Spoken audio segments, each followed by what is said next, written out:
we have to remember, even though it's a engine, but still, the athlete will be judged based on their sport-specific performance.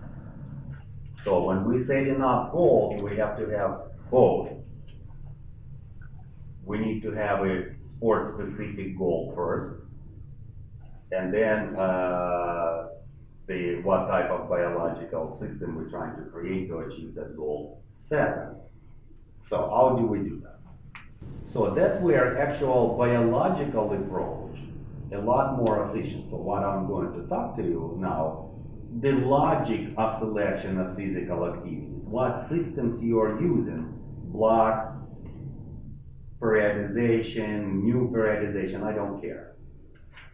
So it all starts with initial preparedness evaluation, right? So just what we talked about. We need to evaluate their functional system, biological component, preferably technical component, biomechanics. If you're working with somebody who has a tool of trade, weightlifter, you have to take the bar in consideration, right? Pole vaulter, javelin thrower, and so on. And then, of course, sport specific, speed, power, endurance, blah, blah, blah. You have to do all that evaluation.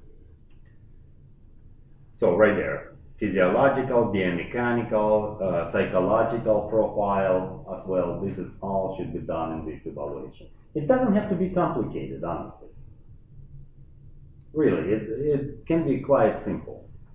So then you compare it to profile of success velocity, just what we discussed, right?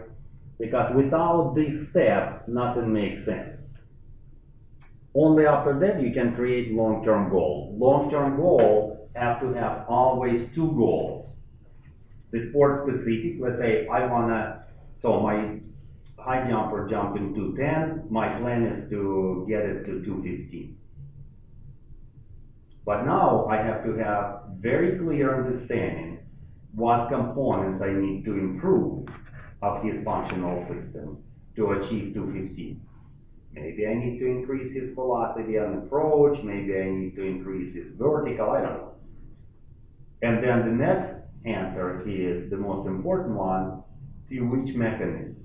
What biological components of functional system will I have to change to achieve those better physical outputs that will lead to better 215 performance in the high jump, right? It's always chain of thinking. And only when I answer those questions, I can create short-term goal that leads directly to a training session. So let's say this is training session 1. Now, as I apply this training session, I produce physiological changes, right? We can also call it immediate training effect. So if I measure somebody on omega weight, prior workout and post-workout, I will see very big changes. What are they? Well, they're actually these physiological changes, or if I measure blood. So there will be obvious changes. That we can call, of course, immediate training effect. Then we go on, rest, eat, recover, and we come next day. Now this training effect already changed, right? That's what we call postponed training effect, because the body started adapting. So like we were looking at, let's say, example of hormonal system or sympathetic parasympathetic. It might be still sympathetic, but a lot less. It might be already switched into parasympathetic. It depends. So this postponed training effect needs to be taken in consideration. That's why next readiness evaluation is key. So at the beginning, we need to create long-term goal. We need to evaluate the preparedness levels. But on a daily management, we just need to evaluate readiness state. So readiness state now leads to concept of windows of trainability. Just if you don't remember, I will very quickly remind you what it is. So windows of trainability is a concept that we developed that states the most important part of training is not what you do, but when you do it. So the same exactly workout today can produce disastrous results, but tomorrow can produce fantastic results. It all will be determined by open or closed biological window. Is your body capable of receiving this load, digesting this load, and forming useful adaptation? Right? If it's not capable, window is closed. So adjust it. It is capable because it's processed the previous load already. It's open. Go ahead. Push. So only by clearly understanding that, then we go into the short-term number 2. So we set up goals for next workout, and we do training session number 2 that will create physiological change to immediate training effect, postponed training effect. But here the interesting things will start happening. We'll start seeing cumulative training effect. What is cumulative training effect? Let's discuss. So if we talk from standpoint of physiology, if before the primary state, let's say in the sympathetic system, 0 point, whatever, 1, now they start stabilizing at higher parasympathetic level. That's a cumulative effect, right? Or if before, if I, let's say, do standing long jump as a test every time I train, which I did, but because it's one of the ways to evaluate neuromuscular system. Just as part of warm-up, we always had some tasks like standing long jump, or it's fun, it's easy, it has no demand on the athlete, but it gives me as a coach very quick neuromuscular state. And I can also monitor their cumulative effect. If most of the time I'm jumping, like, let's say for the first microcycle second, let's say 280, 280, 284 to 75. Now I'm stabilizing at 3 meters, 295, 305. So that's also cumulative effect. Right? But it's always how the cumulative effect should be always evaluated from both physical performance and biological cost that you pay for it.